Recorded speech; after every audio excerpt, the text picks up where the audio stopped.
ಅದಕ್ಕೆ ಮುಂಚೆನೆ ಎಷ್ಟೊಂದು ಜನದ ಪರ್ಸನಾಲಿಟಿ ಫಸ್ಟ್ ದಂಗೆ ಇದ್ವಲ್ಲ, ನಾನು ಹೇಳೋದು ಸೇವಕ ಸೇವಕಿಯರು ಒಳ್ಳೆಯವರಾಗಿರೋವರೆಗೂ ಮಾತ್ರ ಅರಸ ಅರಸಿಯರು ಒಳ್ಳೆಯವರಾಗಿರಬಾರ್ದು. ಸೇವಕ ಸೇವಕಿಯರು ದಂಗೆ ಎದ್ದಿದ್ದಾರೆ, ನಮ್ಮ ವಿರುದ್ಧ ನಿಂತಿದ್ದಾರೆ ಅಂದ್ರೆ ಅದಕ್ಕೇನೋ ಒಂದು ಕಾರಣ ಇದೆ. ಆಯ್ತು, ನಿಮ್ಮ ಮುಖ್ಯಸ್ಥರು ಯಾರು, ಬನ್ನಿ ಕೂತ್ಕೊಳ್ಳಿ, ಏನ್ ನಿಮ್ ಪ್ರಾಬ್ಲಮ್ಮು.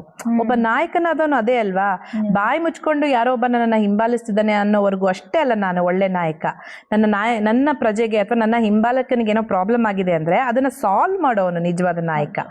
ಅಲ್ಲೇನಾಗೋಯ್ತು, ನಾವು ದಂಗೆ ಎದ್ದ ತಕ್ಷಣ ಅರಸ ಅರಸಿಯಲ್ಲಿ ಕೆಲವರು ನೀವು ನೋಡಿರ್ಬೋದು, ಅದೇ falls allegations, name blaming game ಎಲ್ಲ ಶುರು ಮಾಡಿಬಿಟ್ರು. ಅಲ್ಲೇ ವ್ಯಕ್ತಿತ್ವದ ಅನಾವರಣ ಆಗ್ತಾ ಹೋಯ್ತು.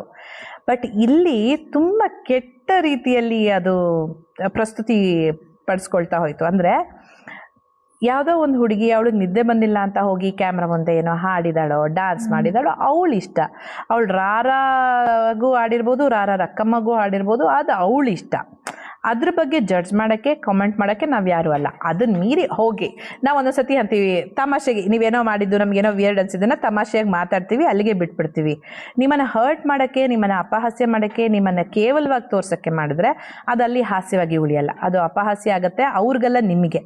ಆಮೇಲೆ ತುಂಬ ಹೀನಾಯವಾದ ಒಂದು ಕೆಟ್ಟ ಉದಾಹರಣೆ ಆಗ್ಬಿಡುತ್ತೆ ಅದು. ಅಂದರೆ ಅವರ ವ್ಯಕ್ತಿತ್ವದ ಮೇಲೆ ಅದೆಲ್ಲೋ ಪರಿಣಾಮ ಬೀಳ್ತಿದೆ ಅಂದರೆ ಅಲ್ಲಿಗೆ ಸ್ಟಾಪ್ ಮಾಡಿ ಸಾರಿ ಕೇಳಿ ಎಲ್ರಿಗೂ ಕ್ಲಿಯರ್ ಮಾಡಿಬಿಡ್ಬೇಕಾಗಿತ್ತು, ಮುಂದುವರ್ಸ್ಕೊಂಡು ಹೋಗಬಾರ್ದಾಗಿತ್ತು.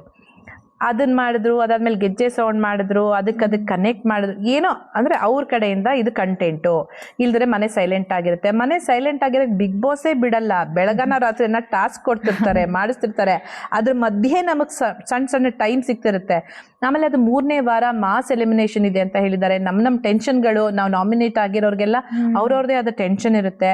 ಆಮೇಲೆ ಗೆಜ್ಜೆ ಸೌಂಡ್ ಮಾಡೋದು ರಾತ್ರಿ. ನೀವು ತಮಾಷೆ ಮಾಡಿ, ನೀವು ಇನ್ನೊಬ್ಬರ ನಿದ್ದೆಯನ್ನು ಹಾಳು ಮಾಡ್ತಿದ್ದೀರಾ, ಅದು ಅವ್ರಿಗೆ ಗಮನದಲ್ಲಿ ಇರಬೇಕು. ಮಲ್ಗಿರೋರ್ನ ಗೆಜ್ಜೆ ಸೌಂಡ್ ಮಾಡಿ ಎಪ್ಸಿ. ಯಾಕಂದರೆ ಬಿಗ್ ಬಾಸ್ ಮನೆಯಲ್ಲಿ ಬಿಗ್ ಬಾಸ್ ಲೈಟ್ ಆಫ್ ಮಾಡಿದಾಗ ಮಾಡೋ ನಿದ್ದೆ ಅವ್ರು ಹಾಡಾಕ್ದಾಗ ಎಚ್ಚರಿಕೆ ಆಗ್ಬಿಡುತ್ತೆ. ಇಡೀ ದಿವಸ ನಾನು ರಾತ್ರಿ ನಿದ್ದೆ ಮಾಡಿಲ್ಲ, ನಾನು ಮಲ್ಕೊಳ್ಳೋಣ ಬಿಡು ಮಧ್ಯಾಹ್ನ, ಆ ಥರ ಆಸ್ಪದನೇ ಇಲ್ಲ, ಅವಕಾಶನೇ ಇಲ್ಲ.